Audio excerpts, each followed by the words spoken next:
Și te rog, Amalia, să-l cauți pe Dănuț, să-l identifici, să-i ceri acceptul, să lucrăm cu el și pentru el și spune-ne cum îl percepi.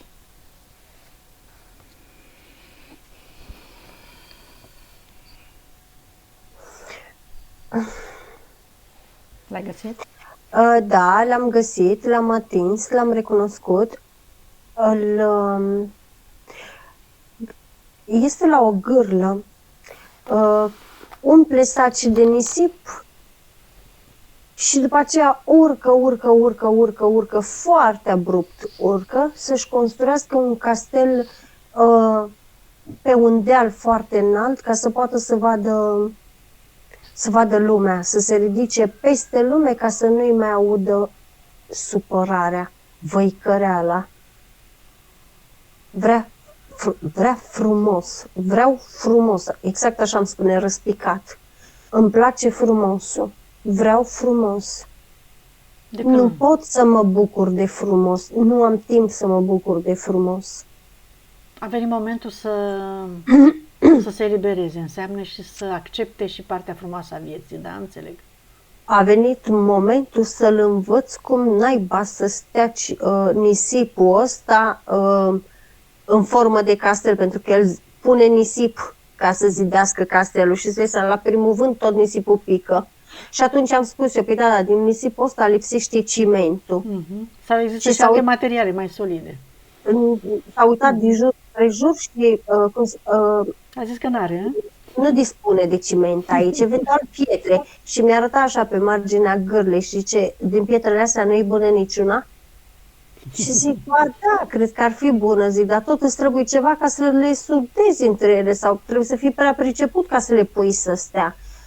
Și în momentul ăsta l-am perceput, parcă ar fi un copil din ăla mic și l-ai ținut toată ziua cu promisiunea că e o ciocolată și la sfârșit, pentru că a făcut o chestie minoră, spui, gata, nu-ți mai au ciocolată, adică dezamăgirea profundă, știi? Și s-a așezat jos, în fund, cu mâinile atârnate așa pe lângă el și cu genunchii așa desfăcuți și a oftat și a zis, am obosit. Bun, acum o să-l învățăm cum să facă să obțină ciocolata și să-și construiască și casa cu alte materiale solide și necesare ca să reziste casa lui și să se bucure de fericire, bucurie și tot ce-și dorește el. Să ne spună întâi de cât timp muncește în van la această construcție. A pierdut noțiunea timpului, îmi spune. Dar ce percep la el este că în momentul când am vrut să mă uit, nu neapărat la procentajul sufletului, am vrut să mă uit la sufletul lui, îi percep umbra, e, cum să spun, e umbra imprimată peste corpul fizic, e stratificată, lucrul ăsta nu e bun, da, nu e ok, da, îl blochează foarte mult, da. E o construcție veche și greoaie și totuși câtă energie a sufletului are acum, dacă te uiți la el acum? 39, dar îmi scade, adică îmi fluctuează între 37-39. De epuizare, da. Câte vieți are pe pământ? 7, 9, 8. Dacă îi citești ADN-ul, de pe ce planete vine? Aș zice Sirius B, e încăpățânat. Mai are ceva în ADN? Încăpățânat și e frustrat când nu iese ceva, mi-adaugă spiritul meu. Se frustrează foarte mult când nu ies lucrurile, pentru că el stă foarte mult și le gândește înainte. Are activată emisfera stângă mai mult decât dreapta?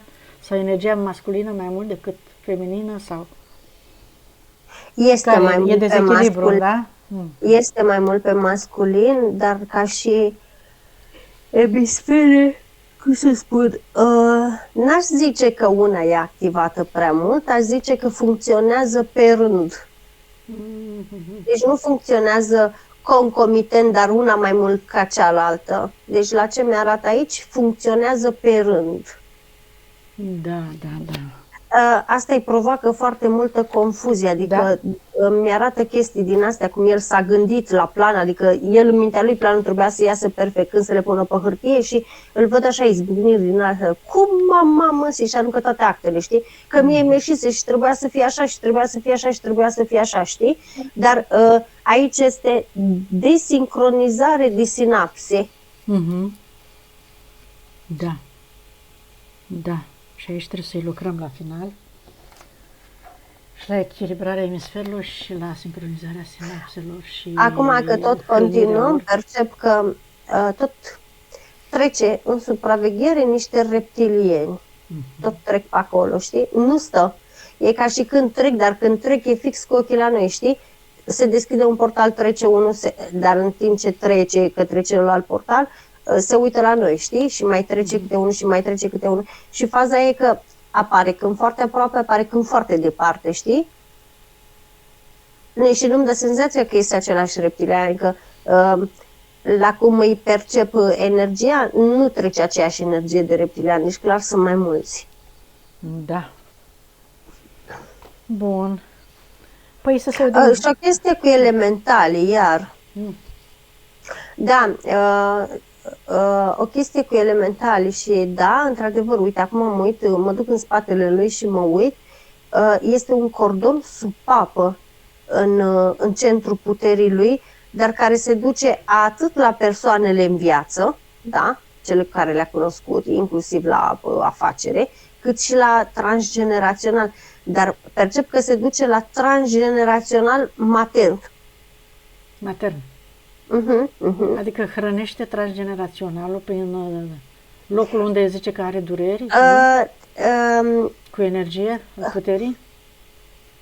Îl hrănește, sau dar nu spune neapărat că îl hrănește, cât, cum să spun, nu-i hrănește pe toți.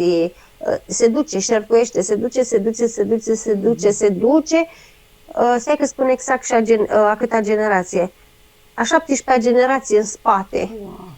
Se duce la o mamă care, da, ok, se duce la o mamă care și-a pierdut copilul pe front, în război.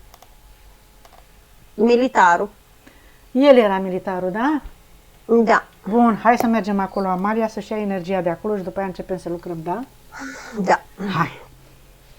Bine că ai găsit punctul sensibil. Când număr până la 3, îl iei de mânuță și mergem acolo să-și amintească și să înțeleagă ce s-a întâmplat acolo. 1, 2, 3 și sunteți acolo. Ajungem pe o prispă. România, Dobrogea. Ajungem pe o prispă.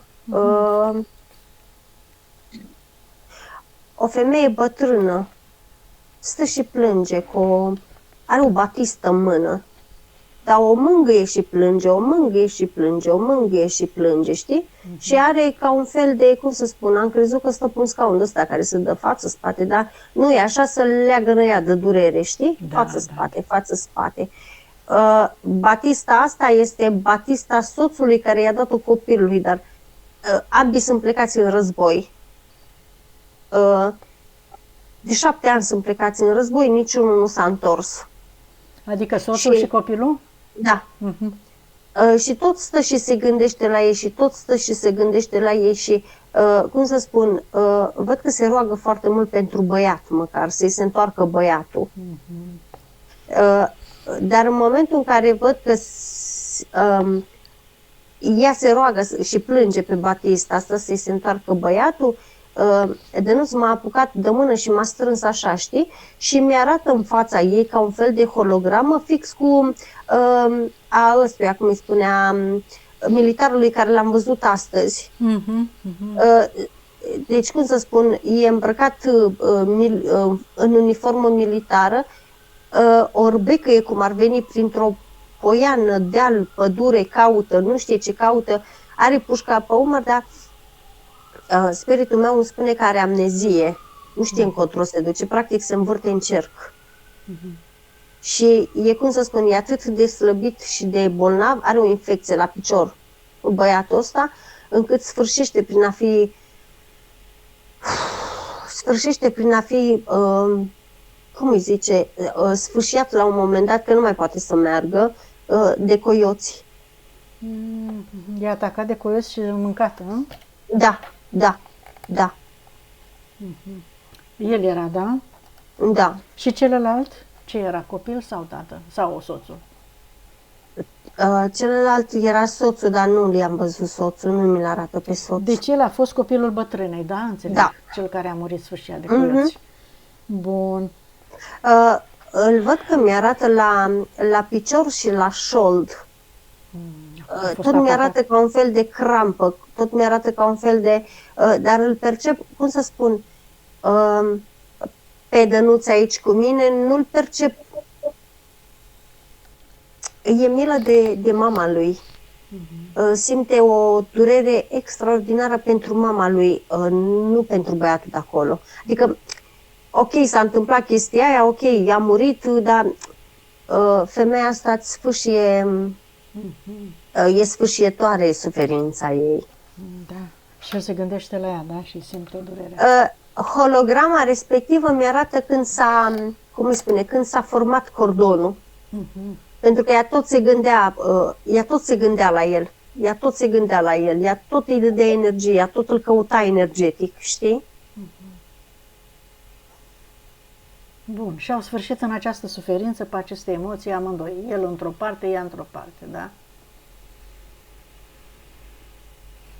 Bineînțeles, pentru că femeia a suferit atât de tare, bine, după amândoi, dar Da. aici la copil mi-o arată mai mult, încât femeia aici chiar este prinsă, e fragment sufletesc de-al ei prins în bucla asta, pe care el îl hrănește în continuare, știi? Adică femeia n-a apucat să-l găsească. Da.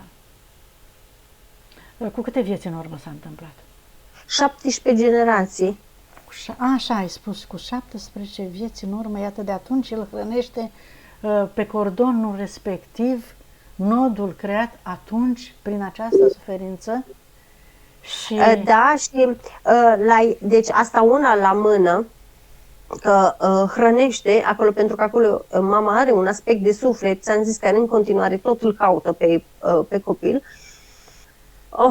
Și a doua la mână, de acolo sunt și pierderile astea, cum să spun, de la confuzia suferită din timpul războiului și confuzia asta e mai degrabă un fel de, n-aș zice demență, a fost atât de șocat de crimele văzute în război, încât nu, aș zice mai degrabă o nebunie care seamănă cu o confuzie, cu o amnezie. Amnezie, da. Cu amnezie, da, exact. Da. Și de atunci vieți întregi la el îl percep inclusiv în viața asta, când și când e confuz, când și când parcă nu mai știe cum să gândească, parcă nu mai știe cum să facă, parcă nu mai știe cum să acționeze și atunci pleacă, se răcorește, se distanțează puțin, se plimbă puțin, se întoarce și în felul ăsta el își clarifică confuzia. Dar încă și în viața asta încă resimte această amnezia stare respectivă se resimte și în viața asta. Uită-te pe cordon dacă mama de acolo și copilul, la fel dispărut, i-a reîntâlnit în această viață, Maria.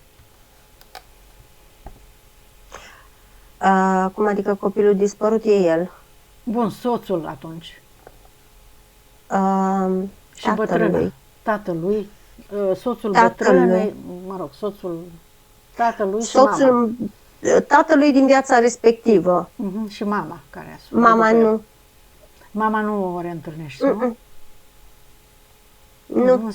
Și-o fi rezolvat karma în alte vieți cu ea? Ce zice? Știe ceva? Nu, spiritul spune că înțelegem greșit. Femeia respectivă are aspect de suflet în viața respectivă. Trebuie să eliberăm aspectul de suflet în viața respectivă. Ea e prins acolo, cum ar veni. N-a mai venit în alte vieți. Ea e acolo la să se întrupeze în nicio viață de atunci, de 17 vieți. S-a mai întrupat, dar nu în viața lui, pentru că și-a lăsat fragment de suflet acolo.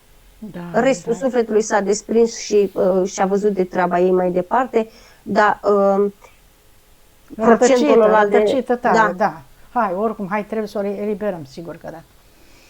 Oriunde ar fi, oricine ar fi, oriunde s-ar afla, e nevoie să o eliberăm prin voința lui Dănuț, înțelegând Vorbește situația. cu ea acum, s-a dus și Așa. vorbește cu ea acum. Și, cum să spun, în timp ce s-a plecat în genunchi în fața ei, știi, și i-a pus mâna pe Batista respectivă și în timpul ăsta în femeie, cum să spun, am perceput o lumină puternică în ochii ei, dar în același timp îi văd inima fracturându-se. Știi? Atât de mare e șocul pentru ea. Și în momentul ăsta m-am dus și am pus mâna pe inimă, știi, ca să nu mai las să mai percep suferință la ea, știi? Da.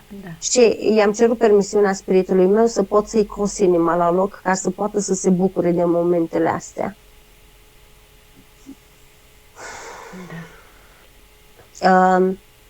Îi explică, îi discută, îi amintește. Îi redă situația. Îi spune ce s-a întâmplat cu adevărat. Îi spune că primul a murit. Îi spune că tatăl i-a fost spintecat în brațele lui. De atunci a înnebunit el.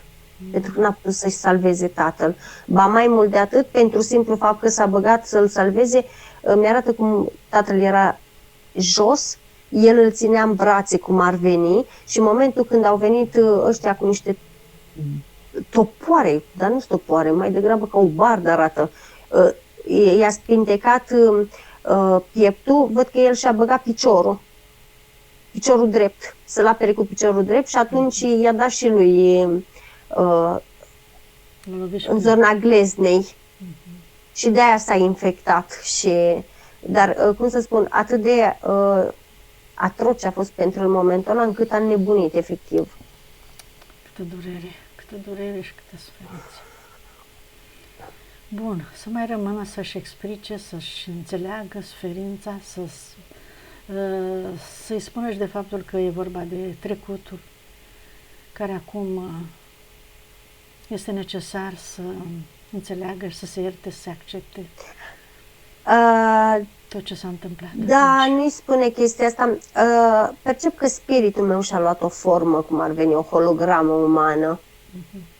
Și îmi spune că îmi spune să-i dau voie să se ocupe el la faza asta, pentru că pentru Dănuț actual cu care ne-am dus acolo este trecut, dar pentru femeia respectivă este prezent. Este prezent, că ea încă e acolo, da. Exact. Da, corect. Și atunci văd că primul lucru care îl face la femeia respectivă îi deconectează centrii energetice ai durerii. Ca să poată să se bucure, ca să poată să trăiască momentul prezent și, cum să spun, telepatic spiritul meu îmi spune că durerea este strâns colegată cu frica. Știi? Da. Atâta timp cât i-a desprins centrii energetice ai durerii, e ca și când totodată și frica a pus-o pe pauză, știi?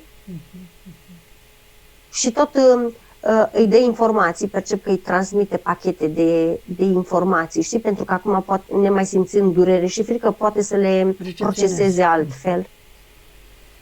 Și e ca și când o percep că devine din ce în ce mai liniștită. Pare că începe să înțeleagă situația. Pare că începe să se obișnuiască cu ceea ce îi povestește el. Pentru că, ok, acum înțelegă de ce unii nu sunt pregătiți să afle cu adevărat adevărul. Da. Percep șocul la femeia asta. Este imens. A fost imens. Îi spune că e timpul să se despartă, da? Îi spune că trebuie să evolueze, îi spune că trebuie să plece. A stagnat prea mult acolo. A fost o involuție pentru ea acolo. Și văd că îl întreabă pe spiritul meu și acum ce urmează pentru mine? La care spiritul meu îmbrățișează și îi spune, e timpul să te odihnești puțin ca să poți să metabolizezi informațiile. Și a întrebat, dar cu el cum rămâne? Și văd că i-a deschis ca un fel de, n-a zice fereastră, zice mai degrabă un chenar rotund, în care, practic, în chenarul respectiv îi arată viața lui. Și e ceva de genul,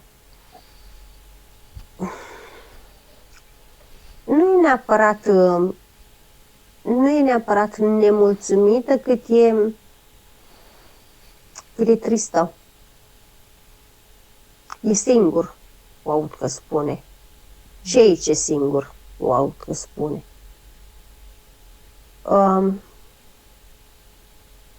Și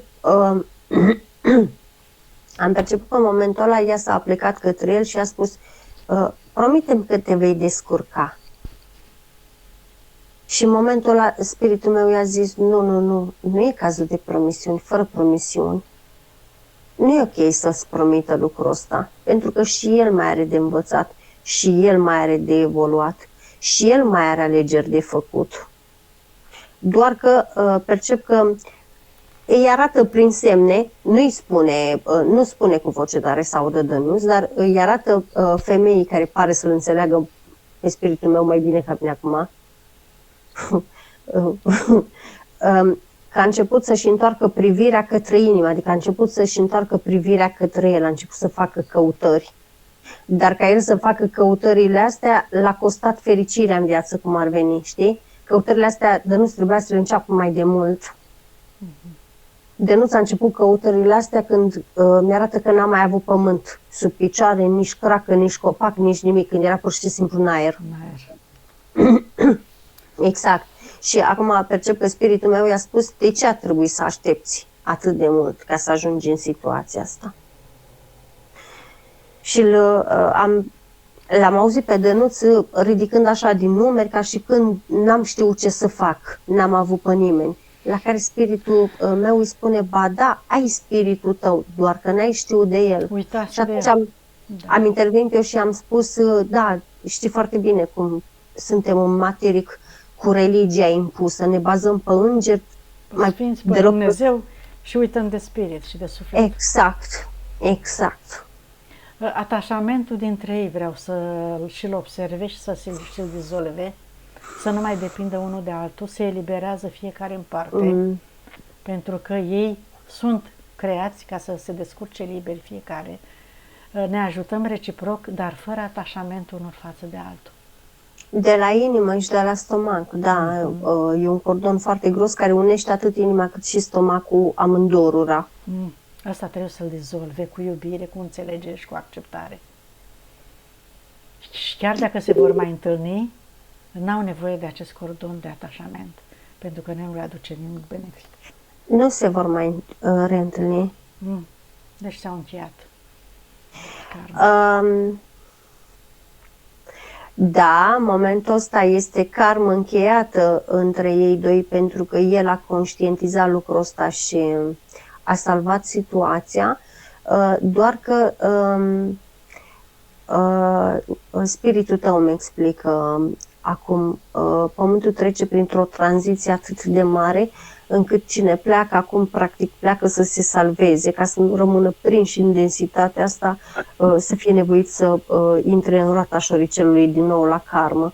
Cine pleacă acum, practic, se consideră că și-a lăsat portiță deschisă. Adică au plecat înainte, deci nu se vor mai reîntoarce aici. Vor merge în alte planete. Toți cei care au murit până acum? Toți cei care au murit până acum? Se consideră că da, spune spiritul tău. Și cât timp mai avem ca să facem asta? Mai are omenirea ca să facă asta? Îmi arată timpul, dar nu mă lasă să-l spun. La asta mă gândeam și eu, că n-ar fi bine să se știe că... Oricum, e, cum să spun, e mai puțin decât te aștepta. Adică cei care rămânem în viață intrăm în roata șoricelului reîncarnării tot. De acum încolo, încă o serie, 2, 3, 7, 9?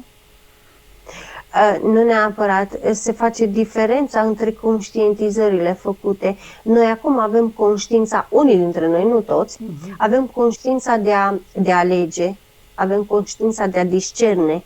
Noi, majoritatea dintre noi, spune spiritul tău, am devenit conștienți ceea ce facem în visele noastre. Lucru care pe vremuri nu se întâmpla. Și cred că la asta se referă. Asta. Da, cred că la asta se referă, la conștientizare, la plecare, la detașare de pe pământ, nu neapărat să murim, nu?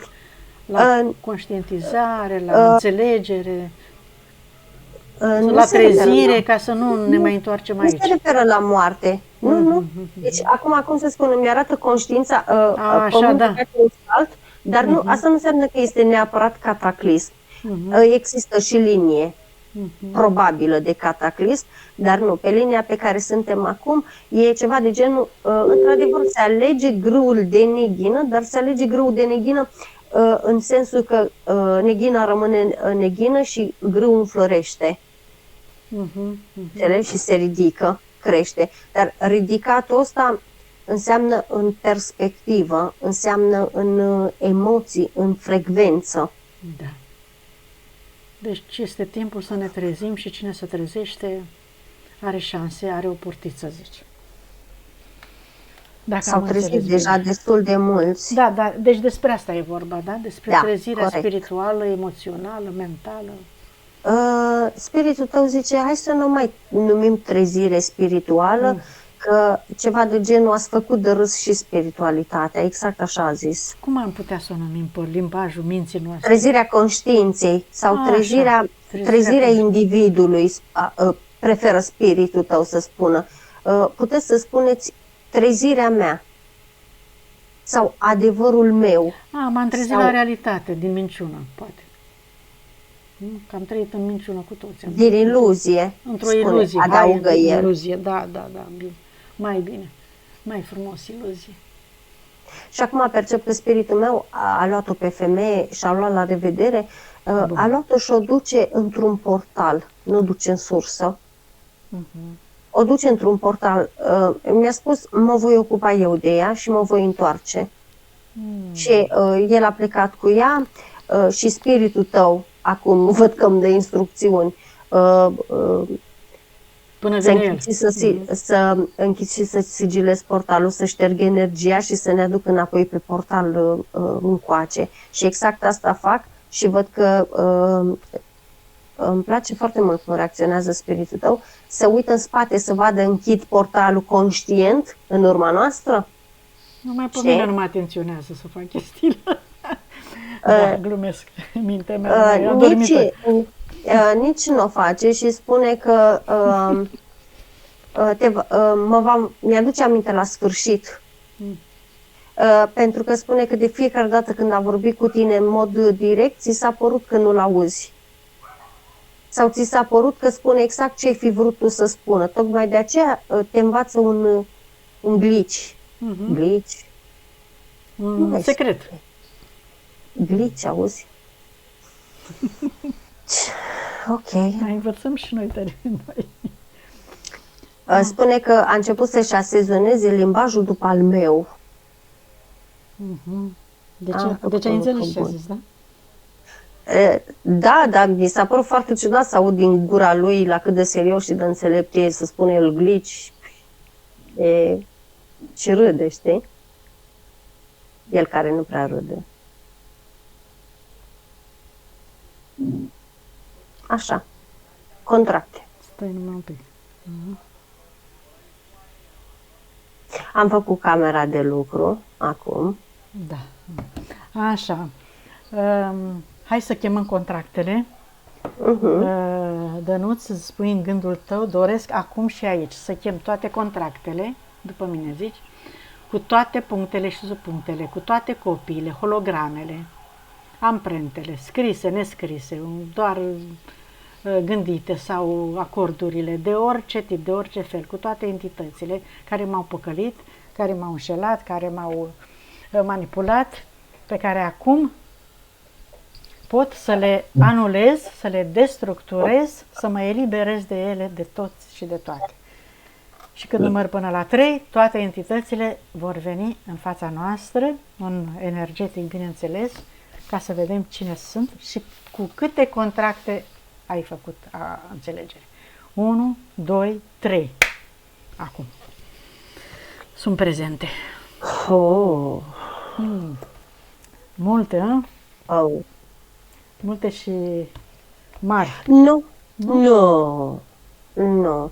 A venit Satan, a venit Iahve și Dracos, dar și primul om a venit, am făcut focul purificator, a ars doar contractul de ședere în Matrix. Cu primul om a plecat, în schimb wow! Satan are 3 puncte pe contract. Are durere, are pierdere și are singurătate. La ars și ăsta și-a plecat. În schimb, la Iahve și la Dracos, ai văzut vreodată Biblie de aia imensă, are 6.000 de pagini. Dracos? Dracos are 3.800 de pagini în contract, Iahve are 6.000 de pagini. Dar cum să spun, dacă vreau să mă răsfoiesc, să le răsfoiesc, acolo văd doar boală, jertfă, obediență, îngenunchiere. Repetate la infinit. Boală, jertfă, obediență, îngenunchiere.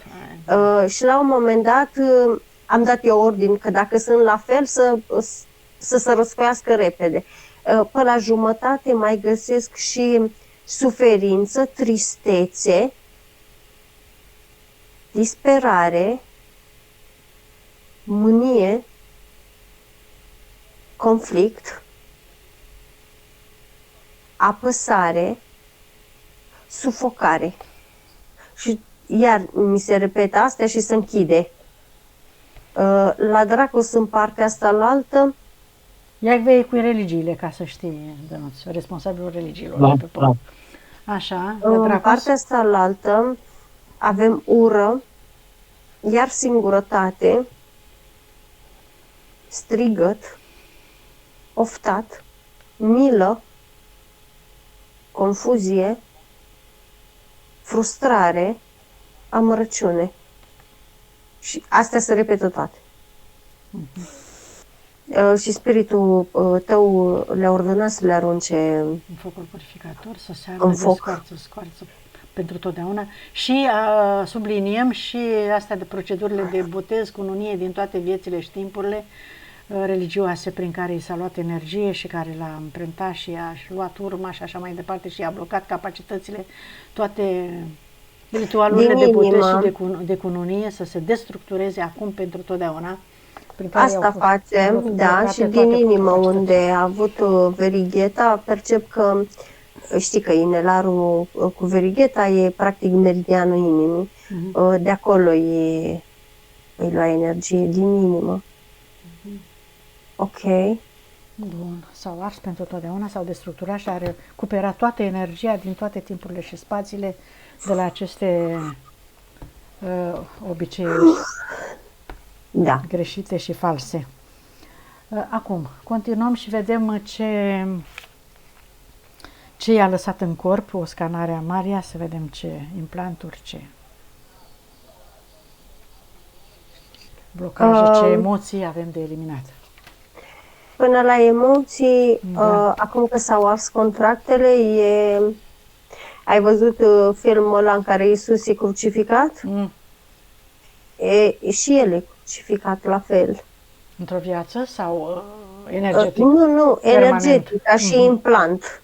Deci are crucea aia mare de lemn în spate, are coroană de spini, are inclusiv un cui în cap de acolo și senzația că îi pulsează tâmplele sau capul, că îl înțeapă din când în când.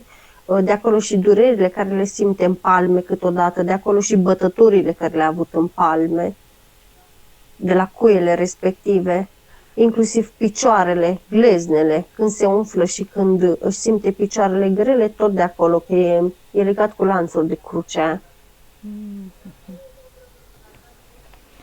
Bun, o luăm și o ardem în focul purificator, o destructurăm.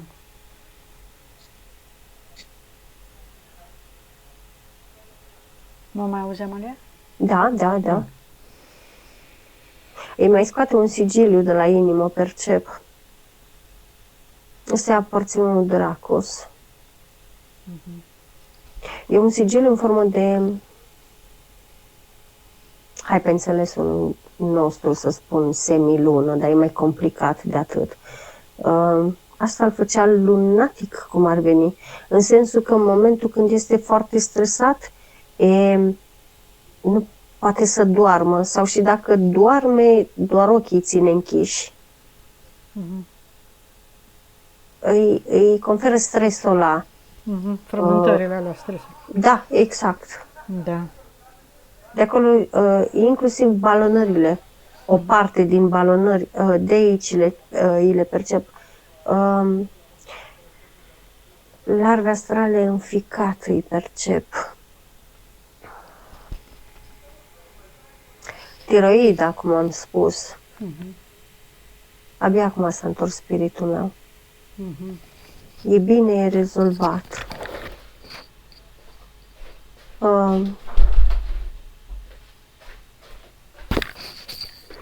Polipii are îi percep în... Dar polipii ăștia, de fapt, sunt tot larve astrale. Are și crucea în... Crucea e emblemă, să zic așa. E implant în frunte. De aici și vederea câteodată, usturimea de ochi, de aici și ochii obosiți, de aici și senzația de nas greu, îmi vine să zic. Încărcat. Inclusiv durerea de pomeți, care o simte din când în când, tot de aici îi se trage. A avut un implant în urechea stângă. Încă mai are amprenta. A fost conectat la sursa falsă, văd că a fost deconectat de curând. A fost conectat la calculatorul central, la fel. A fost deconectat de curând, dar implantul este aici în ceafă. Deci durerile de umeri și de omoplați sau de ceafă de la implantul ăsta este. Dănuț, să te dai mai într-o parte, că ai început să te vezi, dacă vrei să nu te vezi. Mai încolo. Așa, mai încolo. Da. Așa, Ba mai mult de atât, percep că în momentul în care el făcea împământarea, deși o făcea cu intenția să simtă ceva în corp, rareori simțea, nu simțea de fiecare dată. Rinichii negri, coccisul negru,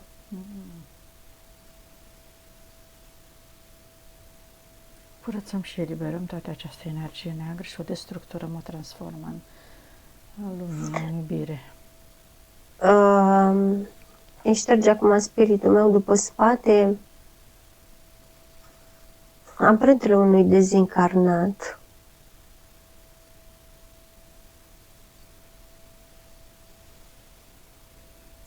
Ok. Ca emoție îi scoate rigiditatea, îi le scoate după peste tot cele menționate în contracte, dar îi mai scoate nesiguranța, îi mai scoate incertitudinea, îi mai scoate neajunsul. Dar neajunsul, în momentul când i l-a scos, am perceput neajunsul emoțional. Nu la financiar, emoțional. Îi scoate neiubirea de sine și autosabotajul din stomac, din intestine și din umeri. Îi scoate frica de exprimare și de pierdere din gât, din ochi și din cap, din partea dreaptă. Atașament, dacă mai are. Mai are atașament, rușine și umilință în zona genitală, în șolduri și în picioare. Frustrare și anxietate, griji și stres, le scoate iar după peste tot. Neputință, da.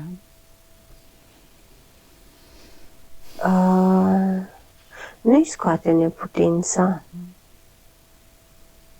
Înseamnă că nu are. Ura, Nemulțumire.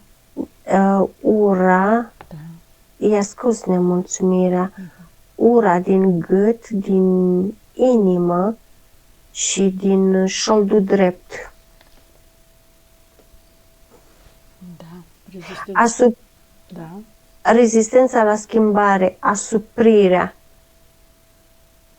supărarea, iar ele scoate după peste tot predominant splină, rinichi, spate, coloana vertebrală. Și acum, după ce a scos astea, îi văd dezechilibre mari la chakra rădăcină. Toate sunt dezechilibre, dar eu spun mari. Da. Rădăcină, plex solar, care e centrul puterii lui, inimă și al treilea ochi. Emisfere, da. Să echilibrăm emisferele cerebrale. Sau Mai bine l-am conexionat Da. cu sursa. Bun. Hai să vedem linii de potențial de suferință. Pe pierdere și pe muncă asiduă.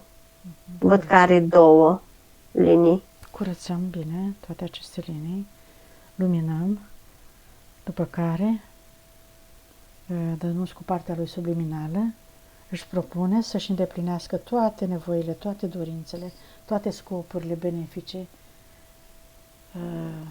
corecte, juste, reale, pe care el le are de îndeplinit în această viață, să funcționeze în lumină, în iubire, în armonie cu el însăși, cu el însuși și cu toți cei din jur, cu întregul univers, deconectând de la egregoare, conștiințe colective, astrale inferioare, entități și câmpurile lor. Oh, ok. Da, asta o face spiritul meu cu egregoare, conștiințe colective, astrale inferioare. Între timp, i-am chemat eu persoanele în viață și transgeneraționalul. Dar în momentul când a venit, stai să văd bine că au venit, și de la frecvențele lor și de la inconștientul colectiv. Ok, gata, l-a deconectat. A venit băiatul cel mic, într-o altă viață, karmice, toate relații karmice, soție, copii, asta cum îi spune, noră, cumnată, nurori, inclusiv unii angajați sunt karmici. Deci văd niște cordane negre rău de tot. Dar atât pentru copilul lui ăsta mic, cât și pentru cumnata lui, da, asta scrie pe cordon, a pus gaj în alte vieți și a pus gaj averea.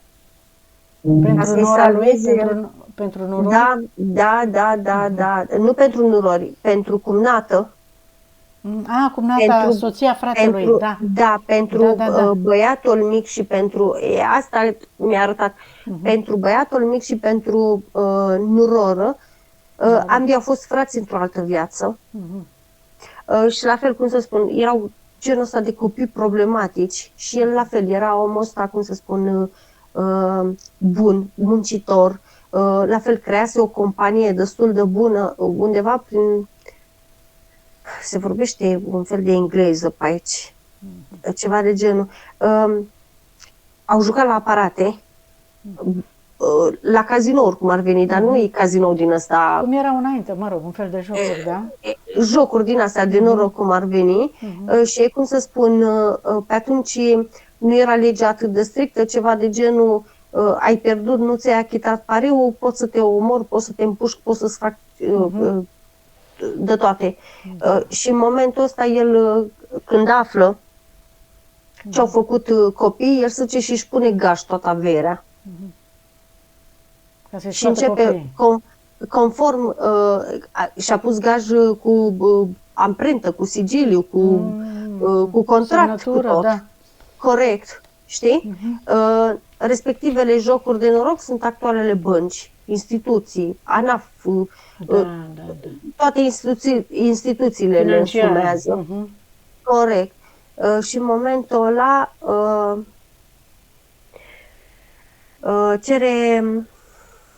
se curăță, deci între timp foarte activ spiritul tău, mulțumesc. El s-a dus, a curățat transgeneraționalul, mi-a spus că a alungat un gardian din transgenerațional care avea legătură cu el, că altfel nu se băga.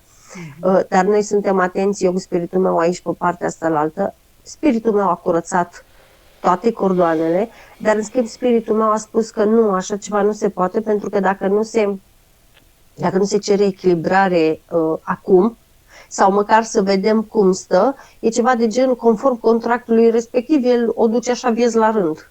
Înțelegi? Pentru că acolo nu s-a specificat sumă, s-a specificat doar care datorie.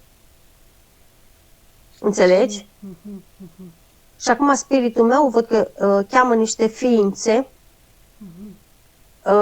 le expune situația și cere echilibrare, să vadă dacă poate să ardă. În momentul când face chestia asta, cum să spun, ținând cont că nu este specificată suma, să ne înțelegem, balanța stă echilibrată. Înțelegi?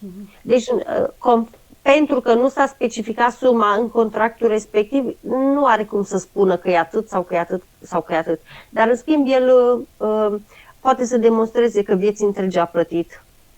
Știi? Și se vede. Văd că astea caută ființele. Caută și vede că a plătit. Și în felul ăsta percep că contractul respectiv începe să ia foc. Știi? Și în felul ăsta văd că ființele pleacă. Wow, de ce asta îi aducea conflictul la firmă și la... Credite peste credite. Exact. Da, și el plătea foarte multe comenzi. De la înțelegerea aia de atunci, de la semnătura aia. Da, Contractul ăla ce era fantastic. Cât a suferit omul ăsta pentru contractul ăla, iată. Bun. Și acum percep că că eu i-am spus, uite, este după dorința ta, dacă tu vrei să păstrezi vreun cordon activ și așa, i-am spus, oricum se va reactiva cordonul. Dar pe o altă frecvență.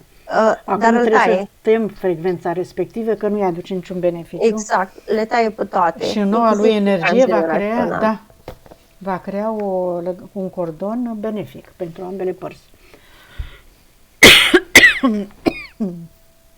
Ok, gata. Foarte bine, Amalia. O ultimă strigare, să-și cheme spiritul, sufletul, să se uite adânc în nucleul sufletului lor și să caute acolo adevărul, să caute libertatea, să caute informația pe care o conțin toate spiritele și sufletele venite în experiență, să nu se mai păcălească, încheie contracte cu lumi necunoscute, parazitare. Acum, spiritul lui, hai să-l chemăm să vedem pe unde e, ce este, cum este. Să știi că respectivul contract n-a fost încheiat cu lumi nevăzute, tocmai că a fost încheiat cu umani care serveau lumile necunoscute, știi? Da, ăsta da. Au plecat. Bun, foarte bine. Hai să vedem spiritul lui. Acum poate să apară, să-l chemăm. Cheamă-l, Dănuț. Te rog, Dănuț, în gândul tău să stai de vorbă cu spiritul tău, rămâi acolo, dar în gândul tău să spui că dorești de acum încolo să rămâi alături, e singurul care te iubește cu adevărat, care îți transmite informațiile necesare ție, benefice pentru tine, pentru experiența ta, îi mulțumești și îți propui de acum încolo să-l auzi, să-l simți, să-l percepi și să comunicați permanent. Doar el te poate susține și ajuta la nevoie. Conexiunea cu energia pură a Pământului. Din centrul tălpilor tale, Dănuț, îți imaginezi acum două fascicule de lumină strălucitoare care se adâncesc, cum vrei tu, cu rădăcini, doar două tuburi, cum îți apare în imaginație, te conectezi acum cu iubire și recunoștință până în centrul Pământului, în adâncul Pământului, cu o sferă luminoasă de energie a spiritului, a sufletului pământului. Și mulțumești pentru tot sprijinul, toată susținerea de până acum în toate viețile în care ți-a oferit hrană, putere, energie, frecvență, magnetismul necesar de susținere, de viață. Și te întorci înapoi cu această lumină în corp și îți umpli toate celulele până în creștetul capului și îți hrănești cu această stabilitate, putere, încredere în tine până în creștetul capului. Și din creștetul capului rogi spiritul tău, în gândul tău, să-ți facă conexiunea cu sursa pură și conștiința universală, de unde ai venit pentru prima oară, să-ți caute matricea originală, cu toate valorile, calitățile, capacitățile tale, cu iubirea ta adevărată, cu informațiile toate adevărate, existente, cu lumina și puterea ta. Te întorci în corpul tău, te unifici cu energia sufletului tău, activezi toate memoriile și puterea inimii. Amalia o face oricum, dar e bine să conlucrezi și tu și spui accept și integrezi energia masculină cu energia feminină. Accept și integrezi energia masculină cu energia feminină. Integrarea celor trei părți, Amalia, dacă se face acum? Se face, a echilibrat energia masculină cu energia feminină. Am stat eu cu atenția pe centrii lui energetici. Și pe emisfere? Și pe asta cum îi spune? Glanda pineală? Nu, în spate. I-am refăcut acolo centrul puterii. Și pe tiroidă. Ajunsesem să mă uit și abia acum urc la urechi, ochi și mă duc la emisfere. În mod normal ar trebui să simtă puțină, hai să nu zic electricitate, ar trebui să simtă ca un frison, dar e mult spus frison. Ar trebui să simt acolo. Cred că ceva percepe. Dănuț, ai simțit ceva? Unde în loc? Energie? Nu, în general, în corp, rămâi acolo. Da, o vibrație, zice furnicător. Așa. Bun. Și mi-au dat lacrimile. Deci a simțit ceva în corp. Hai să vedem, să-i curățăm și câmpurile acum, de orice amprentat trecutul. Da, rămâi acolo. Dă-te mai într-o parte, ca să nu te vezi dacă vrei. Câmpurile, Maria, să-i curățăm orice amprenta a trecutului, că a avut foarte multe înregistrări și să șteargă ca să nu și le mai amintească. Îi șterge ce nu e pregătit, ce e pregătit să șteargă. Da? Și să curățăm casa și afacerea, să vedem ce e acolo. Da, exact cum am spus. Cu numărul, da? Trebuie schimbat. Bun. Da. Hai să vedem portalul dacă are. Are portalul, are icoane, are cruce, are ceva. Are, bineînțeles că are. Păi, ia vezi, Dănuț, ce faci cu ele, că nu-ți sunt de folos, sunt portaluri care te duc către contracte și alte, așa. Nu e convins. Nu e convins. Încă nu este convins, este ok să le lase acolo, pentru că și dacă le-ar scoate, zice, de gura ta spiritul tău. Da, păi și eu nu vreau să forțez pe nimeni, așa că nu mai vreau să fac bine cu forța. Deci, îi scoate foarte multă, îi curăță energie conflictuală foarte multă din tot spațiului. Din tot spațiul firmei, da? Din tot spațiul.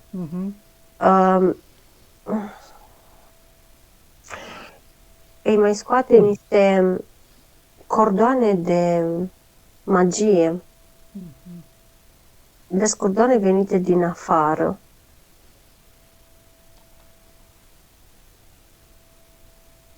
Inclusiv gardul, văd că e marcat, îl curăț și pe ăsta. Ok. Mașini, vezi, prin mașini, spațiul ce mai are? Nu sunt toate... Spațiul lui, da. Da, unde își desfășoară el activitatea, pentru că percep că în timp ce curăță spiritul lui cu energie pe aici, îi evită anumite locuri. Asta înseamnă că nu-i aparțin lui mașini sau probabil sunt ale angajaților sau nu doar ce aparține lui, da? Se știe. Și aici se vede în robinetul abundenței, dacă e început să curgă și ce îi recomandă spiritul ca să... I s-a luat un dop. Dar cum să spun, nu i s-a luat un dop de unde curge, i s-a luat un dop după la jumătatea robinetului, cum ar veni, știi? Era blocaj veche, da. Exact. Am și găsit de altfel. Da, exact. Bun. Și acum urmează o echilibrare, cum să spun, ai văzut când se oprește apa și începe să curgă după aceea, că vine așa un pic, așa... Cât un pic, cu aer, cu bolboroseală, da. Exact. Cam așa va curge o perioadă, după care va deveni fluent. Și văd că, cum să spun, îl și dilată puțin. Adică era destul de subțirel. Știi? Deci se rezolvă, se reechilibrează și reușește să achite datoriile, da? În energetic, da. Bun. N-aș spune că achită datoriile mâine, știi? Nu, dar în energetic lucrurile par să funcționeze, să funcționeze bine. Spiritul lui spune că luptă împotriva curentului și nu știe când să se oprească. Se zbate prea mult ca să fie bine și uită de el de cele mai multe ori. Sau se zbată să-i pună pe ceilalți pe primul loc și la fel uită de el. A uitat să se bucure de el, spune spiritul lui.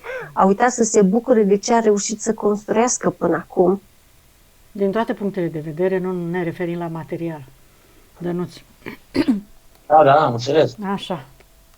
Să ții de valorile tale adevărate, corecte. Așa și este, să te ocupi de tine, de sufletul tău, de mintea ta, de sănătatea corpului în care trăiești în această experiență. Că bunurile vin, se duc. Oamenii și fiecare are programul lui, contractele lor, nu trebuie să intri tu. Să te ocupi de tine, asta vrea să zică. Da? Da, înțeleg.